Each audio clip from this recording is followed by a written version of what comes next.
Okay, now we are live 6/9/2024. It's a Sunday. We had a long Infinite Plane Saturday. I was just about to start the archive and I realized that was like 4 hours. And I don't know what we were going into. We covered a lot of ground for sure.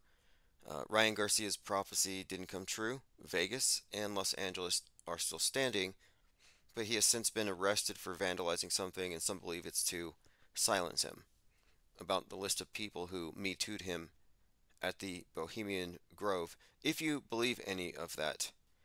King Ravana asks, who is this song by? Warriors of the Plain. Cease the sucking. Warriors of the Plain.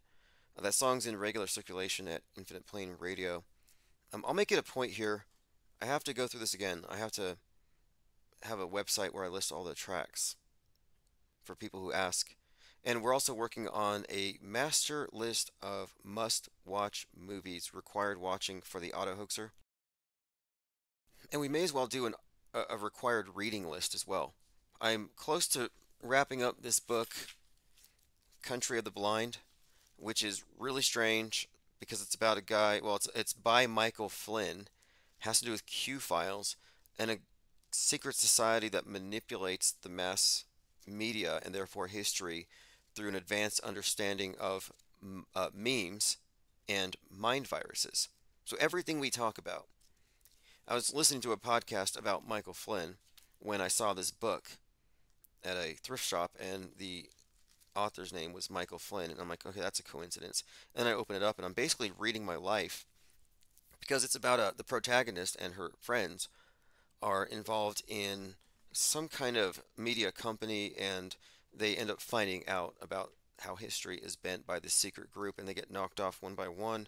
Eventually, a protagonist gets recruited and is let in on the secret as to why this group has decided to take control. And there's some intrigue in here to suggest that there might be a couple of competing factions within, but that ultimately it's a very small group of people responsible for the last couple hundred years of manipulated history. And it's all predicated on the idea that there's some kind of supercomputer that someone had used for the purpose of steering humanity towards a better future, like a benevolent dictatorship. But fascinatingly, we've been talking about what happens if this concept of news bending is mainstreamed. Because you hear about stuff like false or alternative histories, like Stu Peters is pushing mud flood, like history was really different. Which maybe it's true, maybe it's not. I tend to think not. But I think that obfuscates the point that it's not about, in my opinion, right now, my focus is not about what transpired before as different from what they tell us, but rather how they create the history in the present, the real-time manipulation. And having watched Newsbenders a few times, we were just looking, I eventually started to think, this is quite literally how they do it, but it's actually far more egregious. And it explains everything. The predictive programming, the concurrent programming, the psyops, and how they're all reinforced throughout media, in all platforms, all different angles that you're hit with this illusion. It all reinforces the same worldview, and nothing is contradicted. It's internally consistent. But this closed system of lies that we live in is centrally manipulated, and that's what we've come across through examining these various world-spanning psyops, including the outer space drama. That alone makes the case that it's all synchronized, quote, globally, that there's only one. All the division is there more or less to distract us and maintain the dialectics and the mind war. But this book, In the Country of the Blind, explains it all and how it works. I haven't quite completed it, but the person is recruited into the story, into the club behind the scenes, and it refers to the engineering of a population of, quote, techno peasants, people who are preoccupied with meaningless memes, and it's looked at here as for their own good, which is kind of misanthropic or benevolent depending on how you look at it. I don't think that benevolent dictatorship is anything other than a oxymoron. Osher has distributed 5 blue wrenches. By the way, if you're on the newsletter, you will be receiving a lot of the artwork with the notifications. And you'll notice that it's been improving. It's not mine. This is from Bing, and I've been describing what I need, and I'm getting better and better I'm getting better results. So now I'm adding dates. So you'll see a lot of these cyborg penguins with boom boxes, and the thumbnails will generally have an accurate date. Occasionally the letters look a little off, but it is improving. And the cyborg penguins, what they represent is simply a group of penguins who have achieved the singularity. Like uh, von Neumann. Think about that name, Neumann, the guy who coined the term singularity. But the idea is that they are, of course, having accessed some underground facility in the Antarctic. They imbibed nootropics, availed themselves of everything, figured out cyborg augmentations, and this is kind of the result. Just kind of a metaphor for the IPS. Because we have stepped outside of the box and we have decided to become a little more, not even self-mediated, but informed as opposed to misinformed. And the general public is misinformed. And the more news they consume, the more misinformed they are. That's just the design. And it's a passive thing. To be informed is active. The programming is the default. Deprogramming is a it's not so much that you have to actively like debunk everything, but it's more about the philosophical posture of not mindlessly believing anything. So we have to um, take on the mantle of non-believers. And I think generally speaking, the power elite like to burn people or throw rocks at them if they fall in this category. All we have to contend with is demonetization and maybe having our motives impugned. We are joined by new wrench holders, Nick Fingar, Tony Driscoll, Upside Down Guy, Portal Complex, and Clump. Newest inductees to the Blue Wrench Lodge. Abuse the power responsibly. All right, joined by Duis and Para, Frank Murr, Aries One, Ted Stryker, Jennifer Rees, and Violet. We were just in Discord for like 2 hours chatting about everything, and we were talking about 611 quite a bit, and we pretty much kicked that dead horse enough. We're just gonna wait and see. We can only talk about it so much, and what difference does it make? It's gonna happen on 611 regardless of what it is. And will it be a plot twist? Will Seattle get it? Is everything going to get kinetic and real, making all of our analysis of the fakery irrelevant from here on out? Is it going to be Mad Max? Or is it just going to be another psyop that looks fake, which gives us time to, just analyze their new special effects, maybe even show a bit of appreciation for the metascripters? Get a Golden Hoggy Award over to Christopher Nolan if they do pull off the nuke, because he would be the one drafted by the PSYOP Entertainment Complex to provide the special effects. Phones are open, by the way. 563-999-3664. We have one more hour on the phone allotments for the week, and then I pay the bill tonight, and then I start over for the month, and I've had enough time. I'm using a plan. It's not bad. Blog Talk Radio, $40 a month, but what I get is caller queues and about 2 hours per day, which is sufficient. I may expand it in the future, depending, but this is by far superior to Skype for a lot of reasons, mostly eliminating that obnoxious ringer. But if you want to be involved in any of the Discord chats, just go to ips.monster and join the Discord, or go into Gilded and you'll get a link, but it's also in the newsletters. And the point of it is that not everybody can call in, and sometimes we get more information from a group chat. We certainly get far more views than we would otherwise have, and I think it's useful. So anyway, we'll generally be there pre-live streams in the Discord server. And most of the time I expect to have a specific topic, because we are actually a focused think tank and we do have certain topics that we'll be analyzing. And tonight it was more or less 611. And what are we really looking at here? And one of the things that we were discussing is that our conversation about that particular number is really similar to our conversation about many other numbers and associated dates. And we're not ascribing any predictions, but just noting that within the script, the date 6/11 has some heightened significance for domestic violent extremists, looking at it through the lens of the Turner Diaries and Timothy McVeigh and Waco, and of course Trump kicking off in Waco. So when you map it out, there are overlapping associations between the alt-right, far right, and the atom bomb and domestic violent extremist terrorist attacks, all associated with 6/11 in the Pacific Northwest, Seattle in particular. And so, looking at just some of these connections, you can see there's this overlap with what JL has been suggesting, Jurassic Liars, regarding Seattle being Oppenheimered in a 9/11 event. And his date 6/11 comports with many of our own observations, just looking at the story as it rolls out. But more than just this, he has also, through narrative threads, concluded that something's going to go down with Trump a couple of months after that. So if you follow his channel, you're well aware of all of it. He has been discussing this for years, but we've been really critical in this last year of people making predictions, especially after the Super Bowl. A lot of us were so disappointed that Taylor Swift didn't get the nuke that we were like, okay, this is just too much disappointment for one life. Let's just put aside our predictions.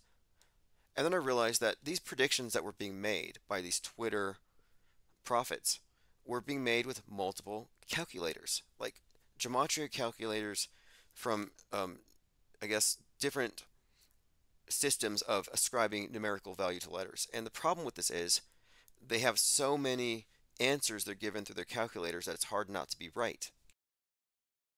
You could quite literally prove any date to be a significant date when it's all going to end. And I'm just like, these guys are all anonymous. They're not accountable for when they are wrong. And that's a huge point for me that makes me wonder, is it all disinformation? And if it is disinformation, then perhaps the point of it is to obfuscate the scripted nature of fake news, of our news itself. Like all these false prophets are noise. And so looking at it closely, I concluded that what we were seeing was an instance of the Texas sharpshooter fallacy, where you throw out a bunch of answers and then you draw a target around tight groups so it looks like you're accurate. But you painted the target after the fact. And that's kind of what I see with these gematria calculator wizards. So I discount all of that. Or these ones who are like, there's 222 days between this event and this event, which means 666 months between this date and that date. I hear stuff like this, and it's like, okay, so their argument becomes, this is too complicated for man. This is too intricate. God did this. So they use this as a way to justify mystifying the media. And that's my opposition. That's why I have an opposition to it. I'm opposed to these people ascribing significance to numbers between dates because, one, they can't prove those numbers mean anything. I granted 666. Okay, fine. But sometimes it's like too many different variables that it doesn't really say anything other than they created these meaningful connections looking back. And that's the main thing, looking back. But I'm asking, are these connections even meaningful if none of their prophecies have come true? And this has been happening again and again. So I disregard all of that. But when it comes to what we're doing, we're not in the business of prophecy here. We're analyzing media, recognizing how it is steered, how it is manipulated, how it is part of a unified whole, this big field, this big immersive illusion that you don't have any real meaningful distinctions between the news and the entertainment and the effects this has on world view, which is where our conversation generally stays. I'm not here trying to predict the end of the world. At most, I'm suggesting that if he's right, and there is a lot of overlap, again, I'm saying there's overlap, it fits the story quite succinctly, that they're only going to be faking it in Seattle.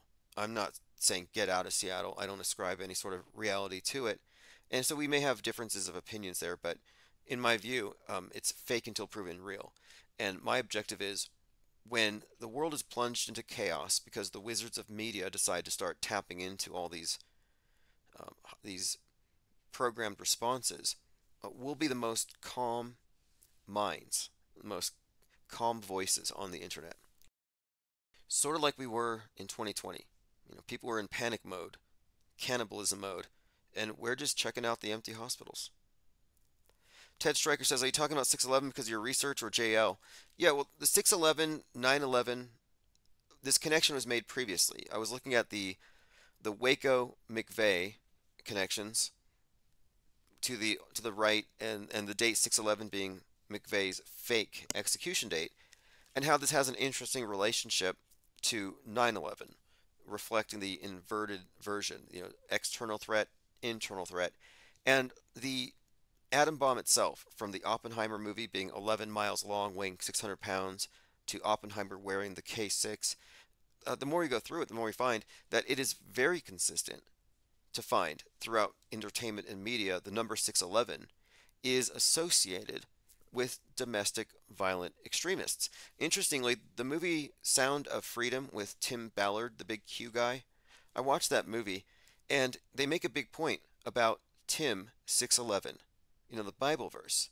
He has it on a pendant or something, a scapula, I think they call him. Tim 6/11. And I'm like, whoa, Timothy McVeigh? And then I see these other truthers pushing a Bible verse, I think it's Ephesians 6:11, and it leads into the armor of God. But 6:11, again, it's very consistent, and it's all coordinated with this martyr in Tim McVeigh, who was kind of called back. If you look at the incineration, the Burning Man, Maxwell Azarello burned on 4/19, the anniversary of the Waco incineration, and the anniversary of the Oklahoma City bombing. We talked about this the other day. I mean, Timothy McVeigh is a very interesting character, and you have to include the discussion of the Turner Diaries. And I contend that Turning Point USA, the main conservative uh, think tank right now, Charlie Kirk's group, Turning Point is a reference to the Turner Diaries. And the Turner Diaries is about the white nationalists deciding that they have to nuke everybody else. So again, you have this repeated theme, and this even goes back to Tom Clancy's work, where the nuke that takes down the West, this scenario that we're talking about, yeah, it's domestic, but it's done with the help of some foreign actor. Clump says, has there been a 12/11? Well, we have a 3/11, 9/11. We're waiting on a 6/11. What have the 7/11s been? 7/11, Trump's going to be sentenced. By the way, Steve Bannon's going to jail on the 1st, which for him it's just a PR stunt. I don't even think it's real. Although he should be in jail if he really did raise $4 million for bricks to build a wall, and he never built a wall. They should just assign him to brick duty. Like, don't send Steve Bannon to jail. Just make him build the wall. Hey, here's $4 million worth of bricks, build the wall. That's a lot of labor, and he could make up for his crime, for the fraud for which he was pardoned. Elephant Tusk says we can have a picnic with nothing burgers grilled. It's something of a holiday. Like, this is a holiday for us. 6/11. And you might think this is, look, here we're doing this in the interest of understanding how this stuff works, how media works, and we're actually walking the talk. So, for example, in 2019, we had noted all this Seattle stuff, and we thought, okay, Seattle's going to be ground zero, and it's going to be on 11/3 because there was a lot of stuff with 11/3. So we were looking at Seattle to be a ground zero. It didn't happen, obviously, but weirdly, there were 3,000 of us live looking at the Space Needle. Weirdly, a Space Needle in Turkey incinerated, just blew up. I don't know why, but we thought, okay, that's interesting. Nothing happened. But then what happened on 3/11? Well, ground zero, Seattle. So we were more or less correct that there would be a ground zero event starting in Seattle that would encompass the world. And it was like something of a vindication, but also it is consistent with the predictive programming. But I don't have enough to say for sure that I would make the argument that 6/11 Seattle gets it. But like I'm saying, there's a lot of overlap between what JL has pointed out and today, especially in the last few years, where on that date there seems to be a build-up or a lead-up to it. But I think it's worth examining, and we have to understand the basis of our own claims. And if we're wrong, well, we have to course correct. And again, I'm not in the business of making predictions, but and also I'm not in the business of predicting calamity. I'm predicting fakery, which is quite a relief. If you wake up and you see a mushroom cloud annihilating some place, just go back to bed. You don't have to panic. You don't have to go into the bunkers. Ted Stryker says, what happens to JL if nothing happens in Seattle? He's been telling everybody to get out. Right. I've been telling people to stay there. We had someone in 2019 who was going to be there at ground zero. But it all fits, and it's really intriguing because the more you look, the more you find, and it's contrived. It's not like random. You look at the Space Needle, and it's next to this museum place, the Experience Music Project, the EMP. So you have Space Needle, EMP, a statue of Chris Cornell, which I think we all associate with Black Hole Sun. But the Space Needle itself, though, is a key element here.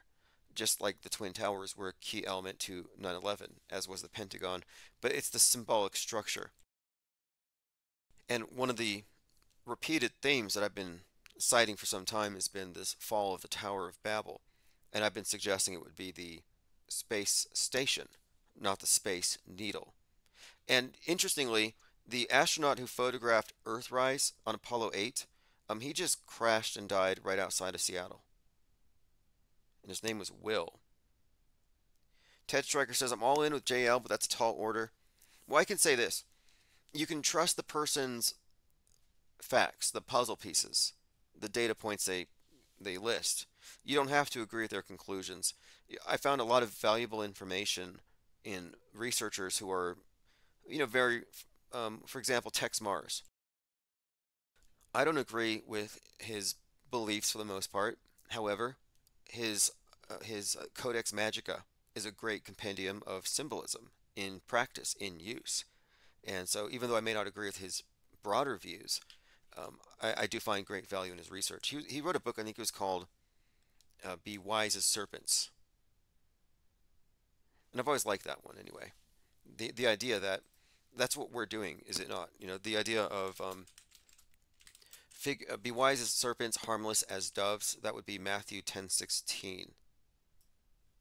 But being appraised of what the subtle, crafty, shrewd, world stage magicians are capable of.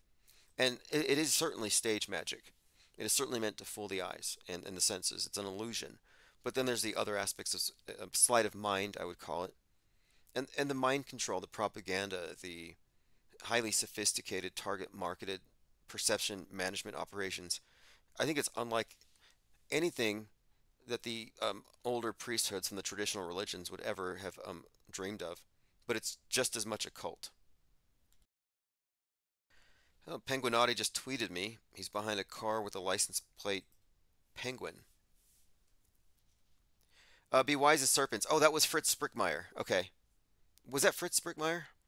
I thought that was Tex Mars. Now, Sprickmeyer wrote what was it? How to Create a Totally Undetectable Illuminati Mind-Controlled Slave, which is fascinating. I don't know what to make of all of it, but I do agree in premise that there is this MK Ultra mind control that is widespread, but I don't think it involves necessarily the idea that you have to have somebody programmed Clockwork Orange style, but I think rather you could easily do it through the media itself, just through all of the psychological operations. You could program people with the news, I'm sorry, with the entertainment for what they're going to see on the news and trigger them in a programmable way.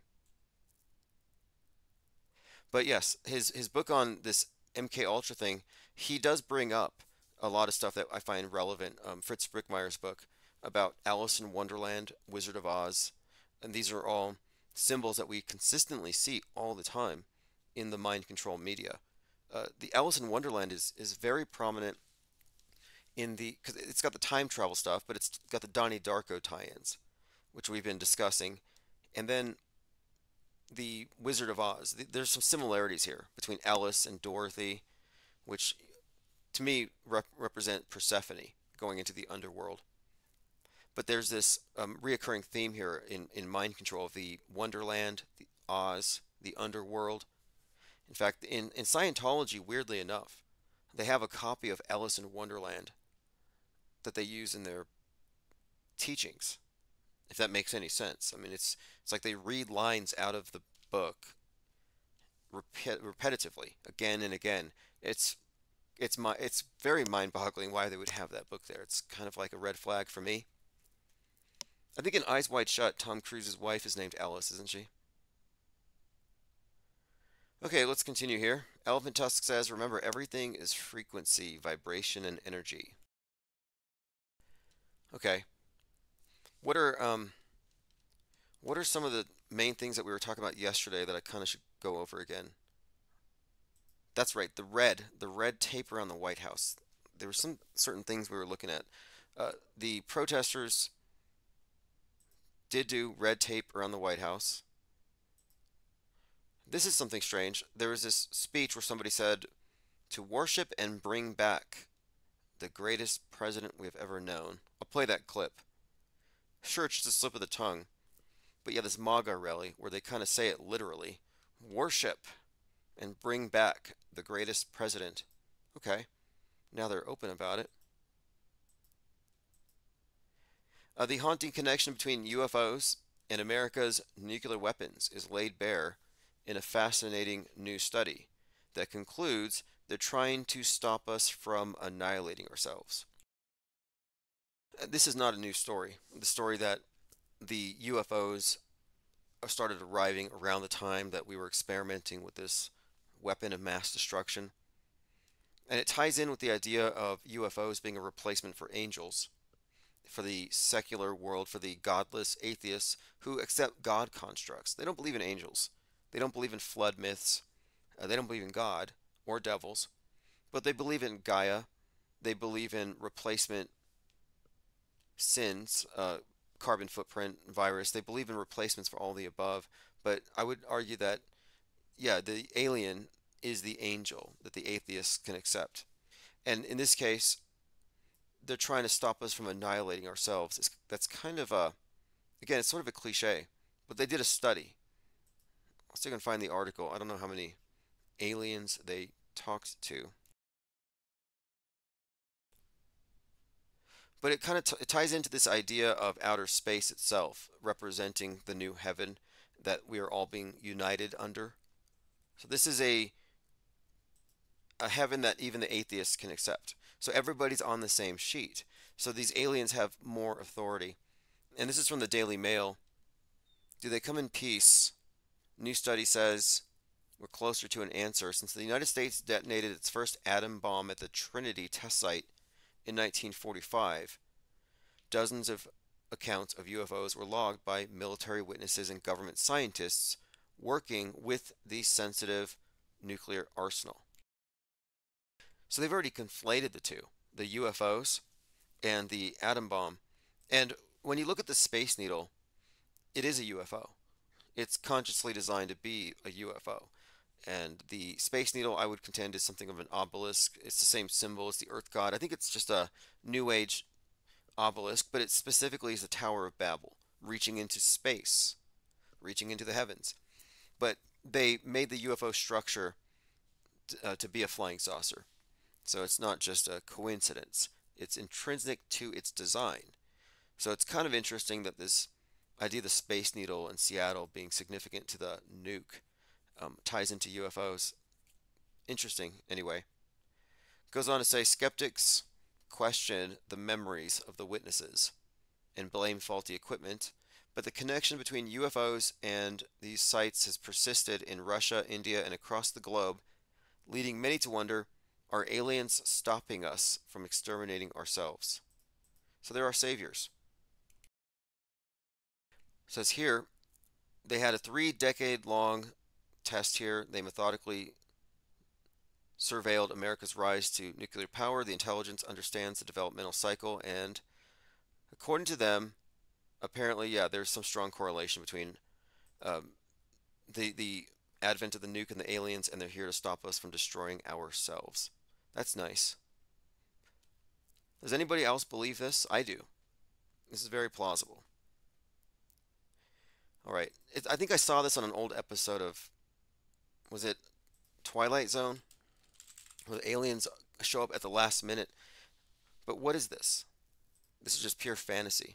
It's like wishful thinking. But it's, I guess maybe they're fulfilling a consumer need for a belief that if things get really bad, a higher power will come save us. Problem, reaction, solution. They fake a nuke and then the aliens arrive just in time.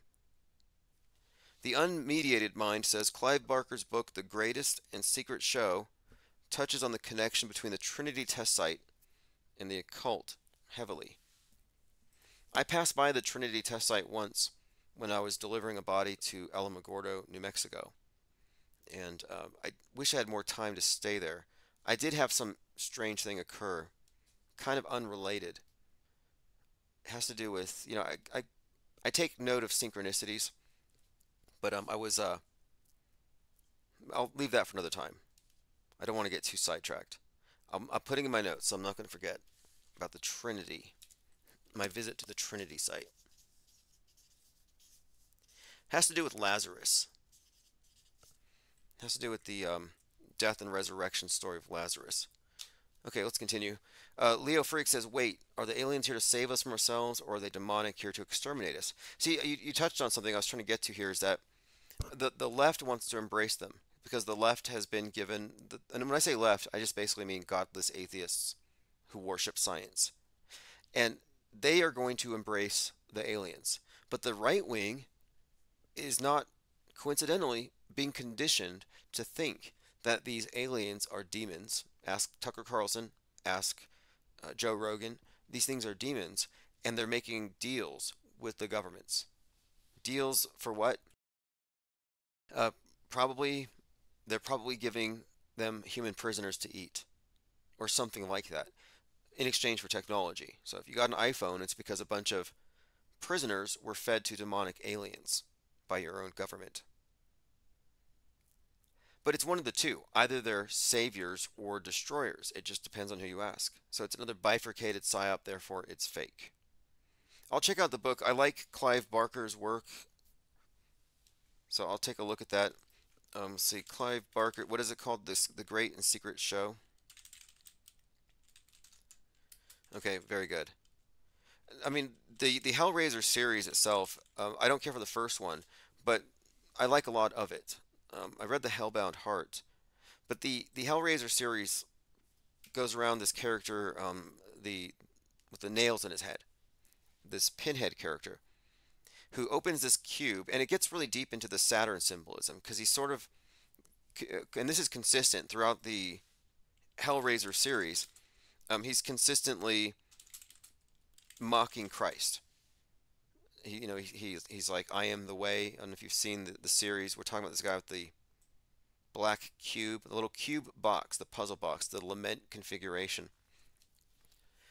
And it shows in his past that he opens this box and these chains with hooks come in from all directions and rip him to pieces.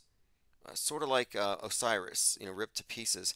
And there's quite a bit of the Osiris myth kind of encoded into this Saturnian Lord of the Underworld psychopomp character, this judge in all black. Looks like Klaus Schwab, if you've seen him, Pinhead. But anyway, I'll take a look. There's quite a lot in this Pinhead character and the cube and the symbolism of that we could get into. So I may go back and revisit some of these things. But anyway, it also reminds me too that the Wizard of Oz, his name, weirdly enough, I don't know how strongly this correlates, is Oz Pinhead. The Wizard of Oz's real name, it's Oscar Zoroaster, and then a bunch of other names. It's an anagram. The Unmediated said the book is a bit better but more abstract. The Hellbound Heart. Yeah, okay. I agree. I agree. The first movie I thought was just too much of a bloody horror, but I liked where he went in the second one with Leviathan. I like number 6, which is the Inferno, which I think is really intriguing for a few reasons. Because these are all kind of standalone stories about someone realizing that they are basically going to hell, but as they're going through, they have to come face to face with what brought them there. And so this Pinhead character is sort of their guide to the underworld, their judge, and the one who explains to them how they screwed up. I mean, it's a morbid series, but there's some very thought-provoking. Elephant Tusk says, "Do you think Michael Crichton was a meta scripter? He was into biotech, nanotech, genetic manipulation." Oh yeah, absolutely. In fact, the guy who wrote the book Secret Societies and Psychological Warfare, Michael Hoffman II, he's the one who published King Kill 33 by James Shelby Downward. He popularized a lot of this stuff. But anyway, he did a Metascript sort of breakdown of the Unabomber and had connected the Unabomber's general narrative with some of the work of with the Jurassic Park narrative. So I think there's some kind of connection here. But anyway, the point of it is, yeah, anything that reaches popularity on that level is likely part of the wider Metascript. But I'm gonna have to look into that. I mean, look at all the science fiction writers who have turned out to be prophets.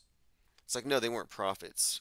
They were writing the programming for what they would fake later.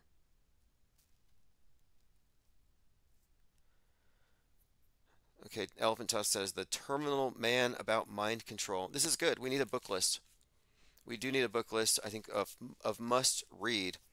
This book, In the Country of the Blind, I found totally by accident, but it's 100% relevant, although it's fiction.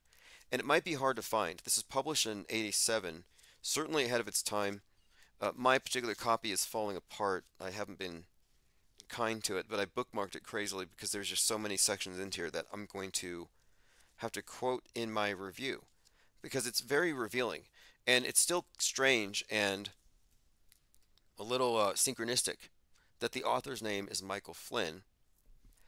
On the back, it has a mushroom cloud, and he would be associated with this whole thing. In fact, he's the Timothy McVeigh in this present Turner Diaries scenario. So it's not insignificant that the author's name and the book cover comports with this. And then it makes this reference to the Q file.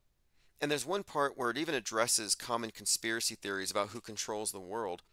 And it suggests that every single one of these stories about who controls the world, the Jesuits, the Trilateral Commission, all these different groups, are red herrings to hide the fact of the centralized control of history itself, about this de facto mind or hive mind, you could say. It's like it's useful to look at mass media as a religion, but even more accurately as a religious cult. We're in a doomsday cult. If you don't believe me, ask any scientist how close we are to the end of the world because of climate change. And they're like, yeah, we're in the end times. When are we going to be hit by that planet killer, Apophis? I think that's in 3 years. Elephant Tusk says, "I think the metascriptors get this is where it's at, says, I think the metascriptors get bullet points from higher ups, and the creatives bring their vision to life." Okay, Leave the World Behind is one of these movies that I referenced tonight that was followed by copious news events that the general public reacting to it would say it's just like Leave the World Behind. So people are noticing, but they're not understanding. However, the author of that movie, Leave the World Behind, the author of the book, he said that when his book was released, it was prescient, and some said, quote, predictive of 2020, because the book involves a lockdown, uncertainty, all the emotions people felt in 2020. But he said it with a bit of duper's delight. So you have the author of the book that became a movie, chock full of predictive programming, followed by a bunch of news mirrored off of its themes and stories. And the author himself claims his book itself was predictive. And he said so knowingly. So I think you're right. There's a bit of collusion between a lot of these, what I call metascriptors, these directors who are given stuff. Francis Ford Coppola just released Megapolis, and apparently it was written before 9/11. And he had to take out a chapter because it was basically 9/11. So I think they may be given stuff. I don't think that the people who are, quote, metascriptors are 100% in the know about everything. I think it's very compartmentalized. Oswaldo says, hit the like button. It's free. Yes, and definitely subscribe to the newsletter so you get the art and the live stream notifications. Someone in Discord produced this. It says, The IPS added context they thought people might want to know. So what you can do is you can take this and now you can post it on tweets whenever you have corrected somebody on something. So I've taken to doing that. So for example, I see somebody tweeting something that I know to be false, like a picture of the Earth from space, and I reply, "Oh, this is a mere simulation." And then along with my reply, I post that little image. The IPS added some additional context we thought people might want to know. Sort of like community notes, but these are community notes from the off-world stage. If you want that, I'll send it on the newsletter so you can just download it and upload it. This is where it's at. It says, I call it a death cult. Yes, it's accurate. It really is. It's death, but it's this different concept of death, but it's certainly that. It's like a cult of recycling, the recycling of souls, the cycles of life and death. It's all inclusive, life and death, the up and down, and it's cyclical. Elephant Tusk says, I know Philip K. Dick was able to channel other realities. So he would be, I would consider him to be a metascriptor.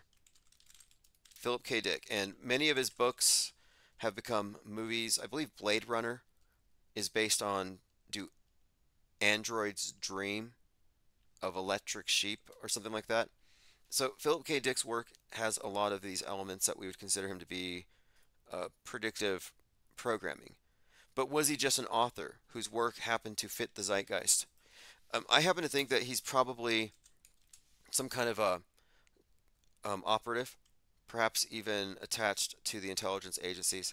And the reason why I say so is that in his autobiographical works, he claims that he was given the information for his books from the dog star Sirius, kind of like Truman in the Truman Show. That someone had opened his door, I believe. Someone had greeted him, and I think she had the symbol of Pisces around her neck, and it reflected a pink beam into his third eye. Let me see if I can find this. And I believe he said it came from Sirius. Yeah, here we go. A mystical, contemplative Philip K. Dick supposed the pink light was a spiritual force activated by the fish pendant. And then he goes on about its connections to Sirius. We may look into that, but my take on it is that he and H.P. Lovecraft, I kind of put them in the same category of they're big influencers in the big metascript. Are they in the know? Were they appropriated? Lovecraft in particular, aside from being sci-fi and horror, his whole concept of the sunken city and the gods that came from above, he places them at Point Nemo, which is where NASA deposits dead satellites, which is where Jules Verne places 20,000 Leagues Under the Sea. So there's some interesting connections between the realms of science fiction and space, outer space, the space program, science fiction. But I think all these connections are interesting because these are characters who are, again, heavily represented on the world stage. And Lovecraft's work, weirdly enough, worked its way into the occult. So like the OTO after Crowley, after Aleister Crowley's thing, after he passed, the next head of the group, like basically grafted H.P. Lovecraft's mythos into their work, which is interesting in itself. And even the Church of Satan's book at the very back has their ritual book has rituals to the H.P. Lovecraft entities, which I don't know what to make of it. It could be syncretism. It could be worshiping old gods under new names, which would be very consistent and on brand with this new world order, which again is the old one. Oswaldo has gifted 5 blue wrenches. Elephant Tusks, this is where it's at. Austin 108, They Lie We See, Enslaved by Truth are all now members of the Blue Wrench Lodge. Appreciate that.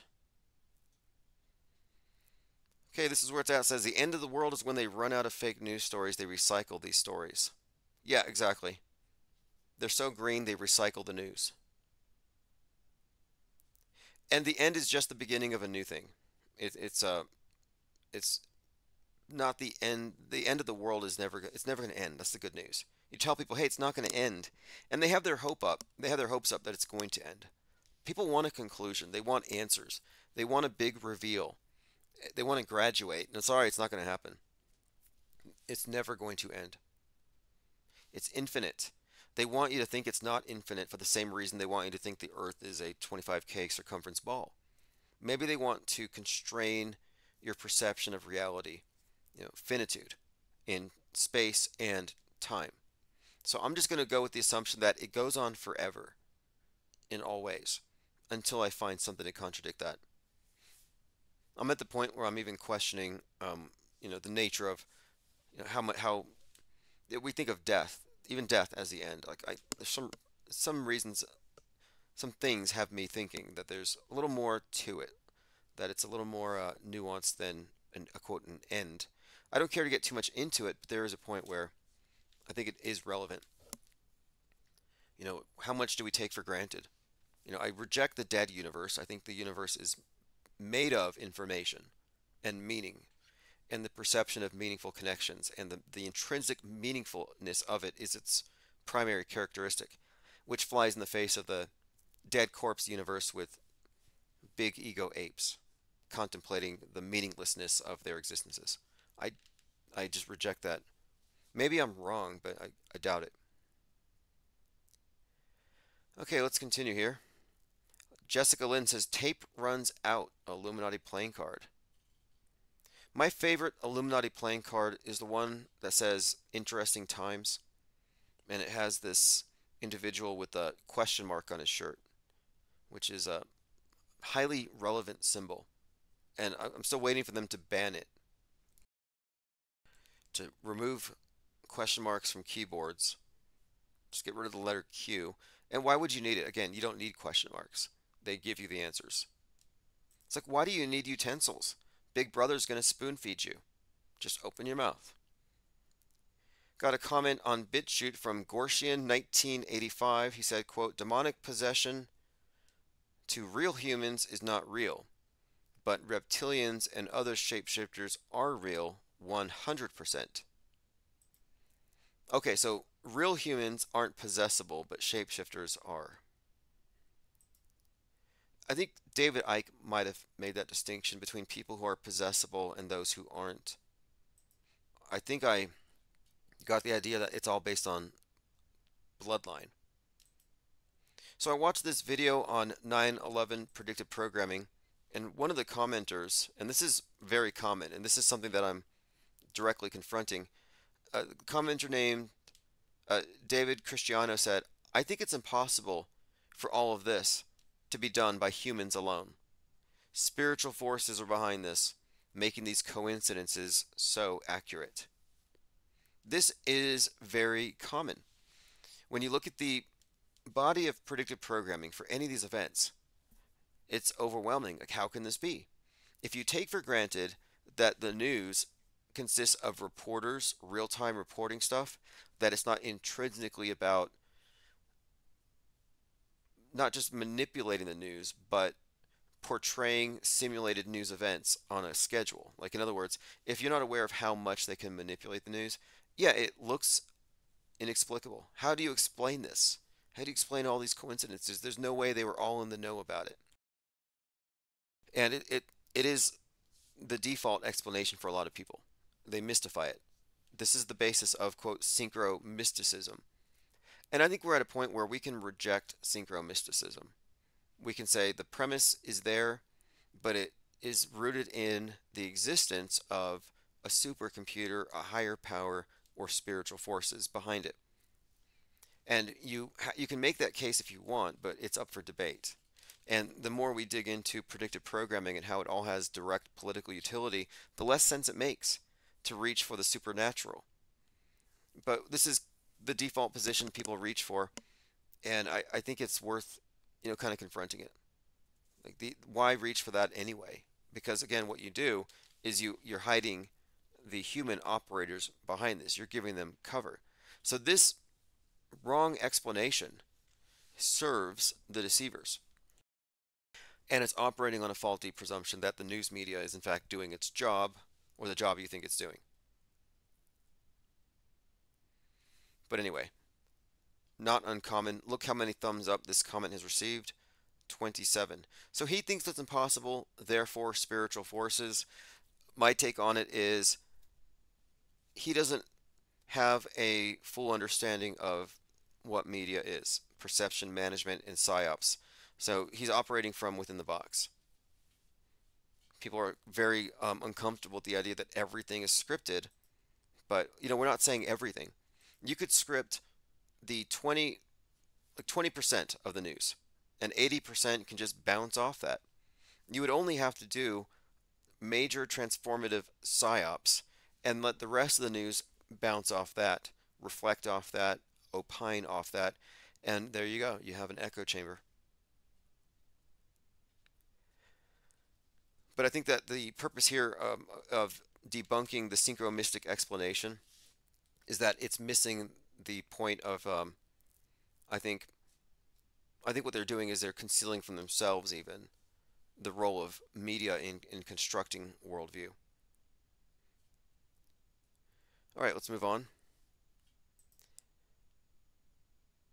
This is a tweet from They Are Already Here. Fascinating. He says, they create a fake structure, and as long as you do anything within the structure, they are laughing. It is only by stepping outside the illusion that you start to see what is real and what is not. As long as anyone believes that, quote, the Titanic sank after it hit an iceberg, or JFK was assassinated in November of 63, they are trapped within the illusion. Anyway, he goes on about the construct. He says, exposing details within the false construct doesn't truly help. Exposing the construct of itself as false does. So he's talking big picture, and he's right about this. The big picture does matter, and this is sort of a mind game they play. I call it fake. Like if you're talking about pyramids on the moon or pyramids on Mars or anything having to do with outer space, assuming the case to be made that space exists as described, then you're in their illusion. It's again, fake. Mars is probably already fake as they describe it. So talking about pyramids on Mars is assuming that fake one is real, and now we're talking about fake two. Fake. Deeper into the illusion. And here we are trying to extract ourselves from it. And this is, again, this idea of fake, or assuming that this first thing is real and then operating within it. This is the nature of the box. So mainstream media establishes the parameters, and as long as it's within there or builds on it, it's fine. That's why conspiracy theories are allowed to proliferate. They're not really censored. They're allowed to proliferate because they are world stage approved. So I call our perspective the off-world stage perspective because we're taking into the account of the expression about the map is not the territory. Well, the worldview is not the world. It's just your perception of it, your opinions that infuse it with character, your own experiences, your education. However, despite all your own personal augmentations, it also includes what you believe, what you've been told, what you from trusted sources to augment your reality with. So we have this consensus version of things that we all accept as real. And what we're doing here is challenging that. And this is a much bigger proposition than challenging NASA on the shape of the world. Because we're not talking about the physical world. We're talking about the mental construct. And the mental construct that we are in is, for all intents and purposes, a simulation that they program. This is Westworld. This is the Hunger Games. This is a closed system that the power elite from the outside as programmers can augment.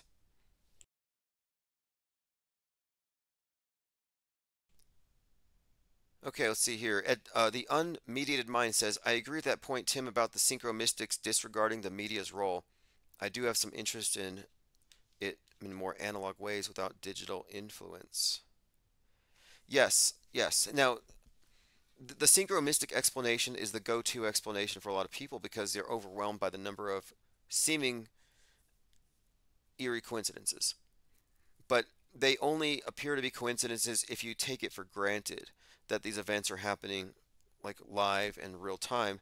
But then the sheer number of them is also overwhelming because it's like there's no way that all these people could be in the know. And so it has to make you reframe your concept of media and how separate it is from government or from entertainment. Like, is there a level at which these things are all merged? And what I've been saying for some time is that Stanley Kubrick's symbol of the monolith is likely the best explanation for this. The two into one 2001 Space Odyssey, the monolith at Ground Zero, the monolith hotel, where the two towers stood, now there's one. This whole formulation of two into one, and the monolith itself being a symbol of the movie screen. I think it has always represented, like David Bowman merging with the monolith, you with the smartphone in your hand at all times. This has always represented the merging of the dream world, of the media illusion, with your real world experiences. And then they put it together and they fuse fiction and reality perfectly and augment our experiences, put us into a shared paradigm. And the thing is, this shared worldview matches what we experience most of the time, so you wouldn't notice. Sort of like in the Truman Show. He didn't really notice that the whole thing was contrived until he started paying attention to weird coincidences, the predictable nature of certain things that would occur every day at the same time. So, what we're doing here is simply the same thing, making a distinction between the authentic, the organic, real, and the augmentations, the hyperstitions, the propaganda induced false beliefs, the contemporary myths. I'm catching up on comments here.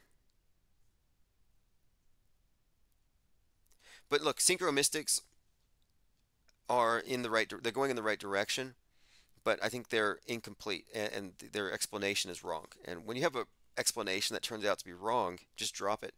Because the thing is, their explanation for predictive programming also implies that it is intrinsically about getting our consent for them to do bad things without them getting any sort of karmic repercussions, which I think is an absurd proposition. So like the bad guys are gonna do bad things, but if they show it in the movies first, they won't have any sort of bad repercussions. It sounds like a non-explanation. I never really liked that explanation. Like they have to tell you is what the truthers will always say. And that little bit of obfuscation conceals the connectedness between entertainment and news and contemporary programming. It's fog. It's such misdirection. So I think it's important to push back against that. And again, that comes from the area of synchro mysticism, and I'm really opposed to mystifying. Here we are being bossed around by mystery school initiates who have us veiled. They have the truth veiled. We have a digital veil. And then we have the ones who should be seeing through this thing continuing to mystify it. And the whole idea of the mystery schools is that the mystery is the exoteric. When you remove the mystery, you see the light, you get the true explanations. So synchromystics by definition are mystified.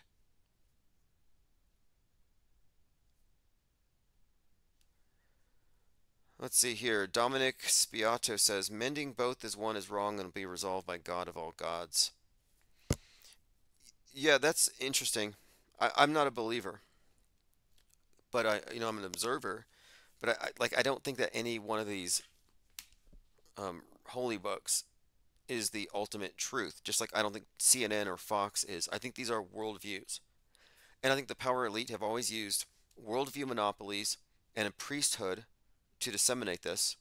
Today, the priesthood would be the media pundits, but that it's always been about worldview control. And the monolith also represents the one worldview that everybody will accept. It's the new monotheism. So the new monotheism is this one worldview where we're all seeing and experiencing reality through Big Brother's viewfinder, which of course will only be the approved version of events. Big Brother's version, like you have King James, this is Big Brother's version of the Bible, and the new Bible is, of course, the media itself, the accepted worldview. But I think the symbol of the monolith explains how it's all moving into this monotheistic or this mono view, this one world monopoly that we adhere to. And the same people the same powers that be, that provide monotheistic religions for the purposes of control would be behind this mono religion of mass media.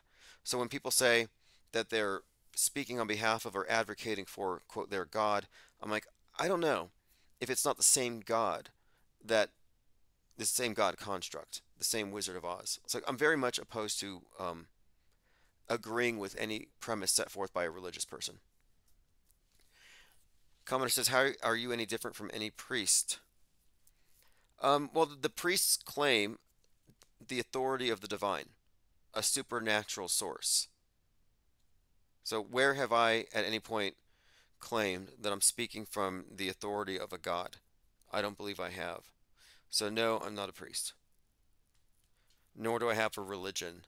And I think religion is mind control. And scientism is just another religion. Heliocentrism, just sun worship by another name. All right, let's see what else we have here. Going through your comments, very interesting. But yeah, look, I'm not here to advocate for any religion, and politics is just another religion of the day. It's even especially I think more the case now with Q literally worshiping Trump. It's getting absurd. In fact, I think I have Marjorie Taylor Greene here again. I mean, how many times do they have to compare Donald Trump to Jesus? So it's not just us noticing the metascript, it's just in your face. They're forcing these memes. The Democrats and the fake news media want to constantly talk about, oh, President Trump is a convicted felon. Well, you want to know something? The man that I worship is also a convicted felon. All right. Jesus was also a convicted felon. So therefore, convicted felons are good.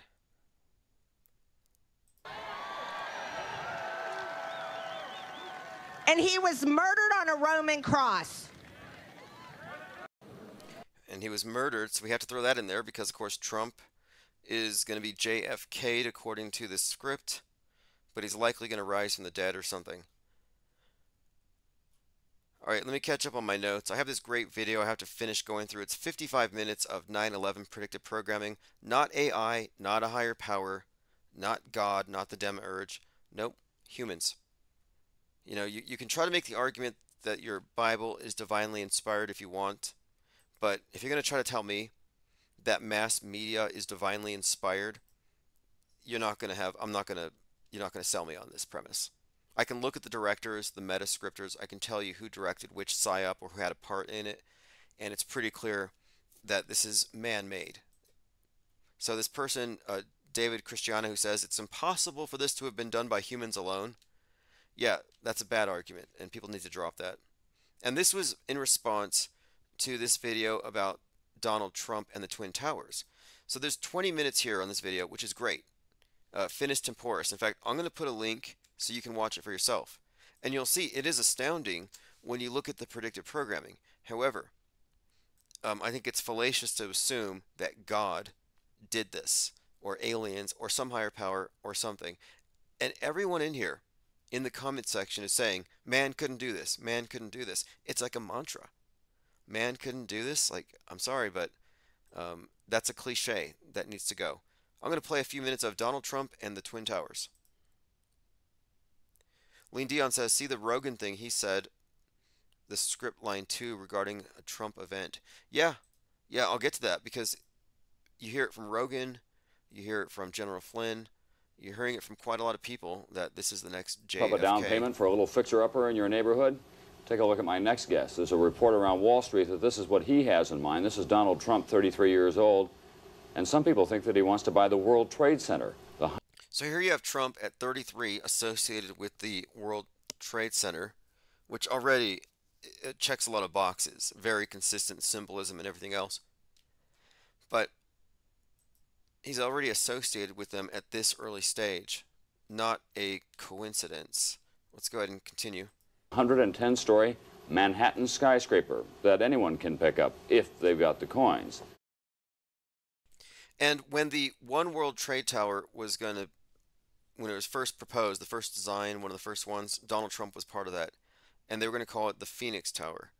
So the symbolism is just consistent with this guy. And again, This is because he's a character on the world stage, he's a personage, and there are many examples of him appearing throughout so many movies, sometimes as the Antichrist. In fact, most recently, he was a man in Fool. He was also in Civil War, but those ones are a little more obvious. But they've been preparing for this for a long time. Trump in his present Biff Tannen stage has been kind of a fixture. Let me go and play a few more moments of this. There's great clips in this.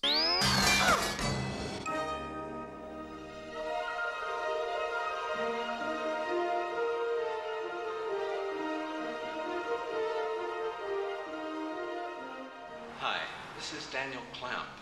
No visit to New York is complete without... So Daniel Clamp is Donald Trump. I've seen this one. Anyway, I'm not going to go through all of it. It's voluminous. There's hours and hours of 9/11 predictive programming. And again, people get bewildered by this, but what I'm saying is that this is because we're looking at a prefabricated, pre-written history and these metadramas. Oh, this one's good. There was a 9/11 when Trump was in office where he and Melania are photographed. We will not forget 9/11. And the back of her dress has what looks like Twin Towers with a plane flying through it.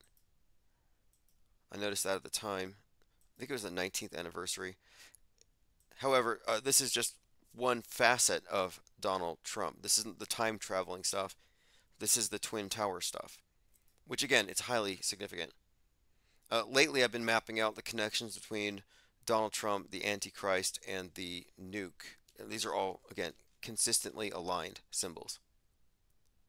By the way, one of Trump's former advisors, Roger Stone, the guy with the Richard Nixon tramp stamp, political trickster, Roger Stone is beefing with George News. So George News, and I'm blocked so I can't show you the tweet, he called out Roger Stone as a traitor and says that he's not going to have any place in the White House during Trump's next administration. So Roger Stone says to George News, start by stating your name. Don't hide. You want to take on the OG? You got to show yourself. So Roger Stone calling out George News. So of course I've been in Stone's DMs. I've been replying and commenting like crazy here to let him know who the person is who is trying to keep him out of the White House. So not a good enemy to make, but I was making sure that he was properly identified.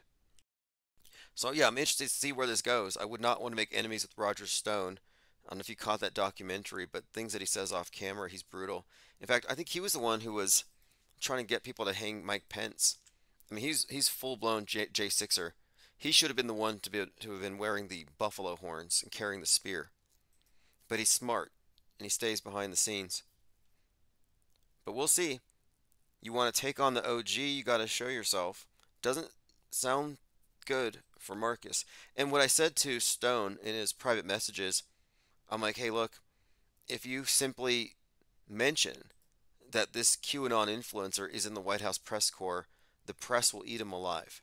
So I gave him the ammunition he needs to take out Goldfinch, should he want to. And with his millions of followers and his clout and his connections, he can certainly unmask this JFK Jr. impersonator / grifter.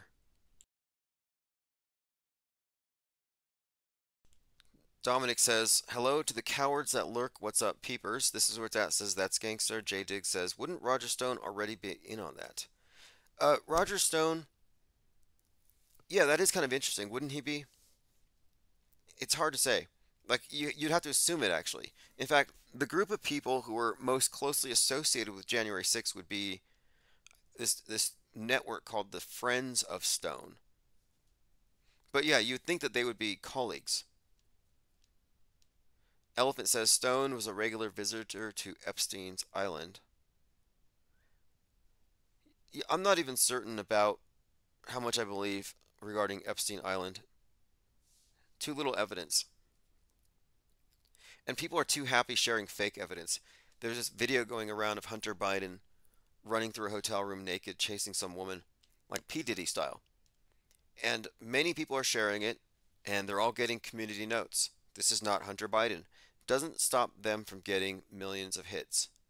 Never let facts get in the way of some good fan fiction. And that's all I see with these Trump deranged anti Biden types. It's all fan fiction and erotomania. This is where it's at. It says Stone is one of them. Yeah, I'm perfectly open to the possibility that Stone and Goldfinch are on the same team, but they may have some internal competition or something. But regardless, if I can get Stone to call out George and expose George as the fraud and the hacker that he is, it can only help us. So the enemy of my enemy. It's one of those situations. Little trivia here. Chadwick Boseman's death. So we talk about Chadwick Boseman. He played Mr. 42 based on Jackie Robinson, who, quote, broke the color barrier on April 15th, 1947 for the MLB. First black baseball player to break this tradition and break this line. Very significant in the civil rights context. So it's interesting that Chadwick Boseman, Mr. 42, who we often talk about because he died after raising $4.2 million for COVID. It was during the summer of 2020, and it was deeply connected with the entire BLM drama.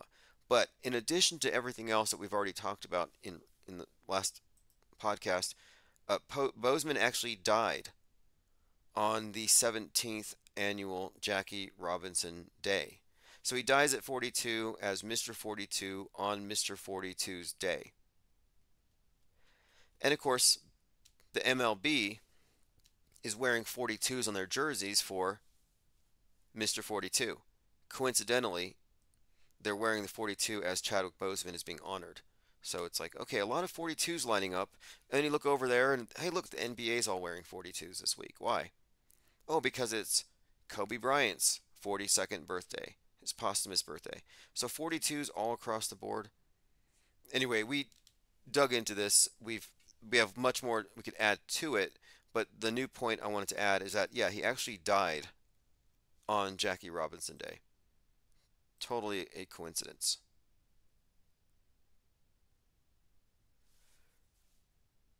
Okay, continuing. This is where it's at. It says no factions at the top, but Tim, use them if you can. Yeah, certainly. You see, the thing is, Goldfinch is anonymous for his own protection. His enemies would be anybody on the political left who is tired of Trump. Anybody with Trump derangement syndrome would see Goldfinch as a proxy to go after Trump. One, because he's convictable as a criminal and a hacker. Two, they would get revenge because Goldfinch is the hacker working with Garrett Ziegler to hack Biden's laptop, and a lot of people feel sympathetic towards Hunter. Additionally, when people find out that there was a top-tier QAnon influencer in the White House since 2017, they will want to know who he is. So there's like this huge spotlight waiting for him, and I just simply need to nudge him into that light. And Roger Stone may help with this inadvertently. Okay, continuing. Unmediated Mind says Stone and McAfee remind me of each other. Yeah, McAfee was a death faker. Faked his death frequently, and I don't believe his last death was real because in the Netflix documentary, his girlfriend said that he called her and offered a new life if she was willing to run away with him after he was, quote, killed, or after he died, however it happened. But they are kind of similar. These right-wing maverick types, totally scripted. Alright, moving on. Catching up on my Twitter feed. Just pointing it out, we may have an ally here in Roger Stone. Now, if you haven't seen this, I got a close-up of it just to show you that this is indeed consistent with the scripting of this Donald Trump character. Look at this avatar. This is his Truth Social avatar. This is just basic symbol literacy. You see a 9 created by the blue over one eye. So already you have the one eye emphasized, which is one of the symbols. Within the blue, you have 9 stars. And then on the right side of the image, you have 2 stripes. So you have a 9/11 on Trump's face with the one eye symbolism, which all ties into the head wound. So now the 45, 47 on his hat, which adds to 9/11, just kind of adds to this. So, like, we're not doomsayers. We're not hoping for worst case scenarios or predicting bad things for its own sake. We're simply reading the predictive programming as a predictive model and projecting what it could mean, what it portends for the future. And in this case, it has been very consistent since even before 2020 to coalesce John F. Kennedy with Donald Trump. And I've been noticing this QAnon group for some time and pointing it out. It's like, why are they so obsessed with JFK? It makes no sense. They go to JFK's death site on his death day. Well, now it makes sense. This goes along with the creation of a political martyr, and they're going to coalesce this where it's all going to be amalgamated into one. So they're not literally bringing back JFK. They're going to recreate the whole scenario. That's why someone had pointed this out today too, that we have a return, almost like a Bay of no Cuban Missile Crisis 2.0, like budding right now. And again, I don't believe in any of these things as far as their literal existence. 62 years after the Cuban Missile Crisis, Northern Fleet nuclear-powered submarine is headed for the Havana. This top modern, heavily armed submarine, part of a Russian naval detachment, will stay there in the port of the Cuban capital. Cuban Crisis 2.0. Russian nuke sub to dock in Cuba after USA's Ukraine misadventure. Putin invokes Cuban Missile Crisis as he moves nuke-capable ships to Havana. So there you go. They're moving pieces on the chessboard, on the stage, setting the scene. Catching up on comments. Ollie Goering says, if they don't go after Garrett along with Marcus by association, it implies Hunter aren't suing no one and Marcus is an asset to MAGA and the Democrats. Yeah, this should do a lot to expose it. It's going to be interesting to see what happens because I just served Goldfinch a couple weeks ago at Garrett Ziegler's headquarters. And the thing is, it's not public knowledge that Goldfinch works with Garrett. I mean, they admitted it after I got him to admit it. I goaded Garrett into admitting that they knew each other from working with Trump. In fact, he confirmed for me that Goldfinch is in the White House press corps. So it's a very significant thing that they're friends, quote, extremely good friends. But knowing what I know, having followed Goldfinch and Marco Polo and Garrett Ziegler, it wasn't hard for me to figure out that, yeah, he's on the board of directors. And he's the hacker behind the laptop. He's the financer of the publication that they put out publishing Hunter Biden's laptop contents. So this is how I was able to figure out a serving address. And they received it on his behalf. So I have confirmation. And when this gets out, it will be disastrous for him. And here's the other thing too. Garrett Ziegler has plausible deniability because he's not a hacker. So of course he couldn't have hacked the computer. He's just a journalist. But what happens when they find out that his right-hand man is a hacker, is being sued for hacking? It could be a game changer. All right, catching up on your comments. Salty says, hard to tell, CGI has gotten realer than reality in some cases. Yeah, it's true. You know, the ability to tell real versus fake is something that has to be trained. And at this point, it's more philosophical. Just assume it's all fakeable. And knowing that, the only way you can inoculate yourself against any kind of deception is to be the skeptic and to just say, I'm not going to believe it if it's not supported by evidence. You know, video alone is not enough when it comes to extraordinary claims or when there's nothing else to sufficiently bolster the claim. All right, moving on. I'm so done with the clown show, the Q show, and this JFK worship, but they're going to get what they want. And it's coming. Predictive programming doesn't lie. All right, moving on. I'm just catching up on my Twitter feeds. I've been tweeting up a storm. We've been mind mapping quite a lot. In fact, we'll do one tomorrow on, maybe we'll do a list of movies. We've been working on Metascript. Here's the link Lean Dion mentioned. Let me go ahead and pull this up. This should be good. About 8 minutes and 20 seconds. Here we go. And so Joe Rogan is the biggest podcaster in the world. That's why he's worth paying attention to. And he's a top meme disseminator, therefore. So let's see what memes are being inserted into the closed system of the media echo chambers by Joe Rogan. Oh, it's not America. We don't. How far away are we from like seeing another JFK type situation? Like, why would you wake up one day and just say, I'm going to wonder aloud on the airwaves about how close we are to another JFK? Like, why is that even a statement? Why would that even cross your mind? Well, it's crossing his mind because this is how they bend our reality. The newsbenders plant the seeds, set the narratives, get people thinking, and then when it happens, yeah, it's just a logical event to follow everything that preceded it. Let's play this again. It's Mexico. It's not America. We don't. How far away are we from like seeing another JFK type situation? Man, I mean, Jesus. Fuck. All right. Very insightful. Very insightful guest there. And I'm sure he would know. You know, if you want to know what's going to happen in the future, you want some real insights, just listen to Joe Rogan's guests. Who was the last one who was talking about 1 + 1 is 5 or whatever? Anyway. It's been great. We had a great talk earlier today in the Discord server. We will be doing more of that. Been getting a lot of great memes and stuff. This one's just tricky, but now that I look at it, it makes sense. So someone sent me this.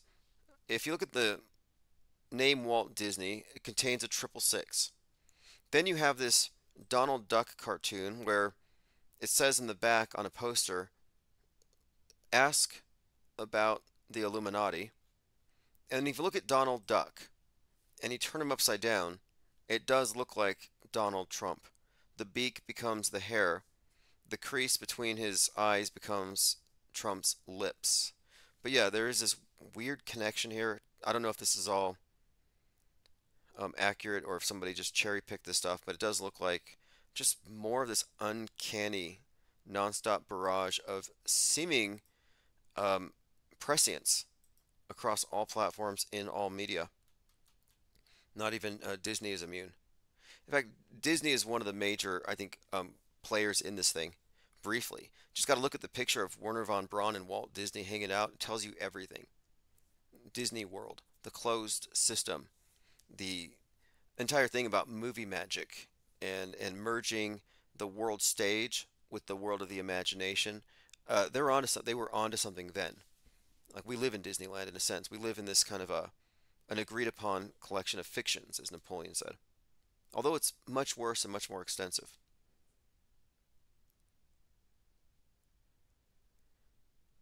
All right, this should be interesting. Again, 611's coming up. I have not taken any bets yet. I haven't placed any bets. I'm thinking about it.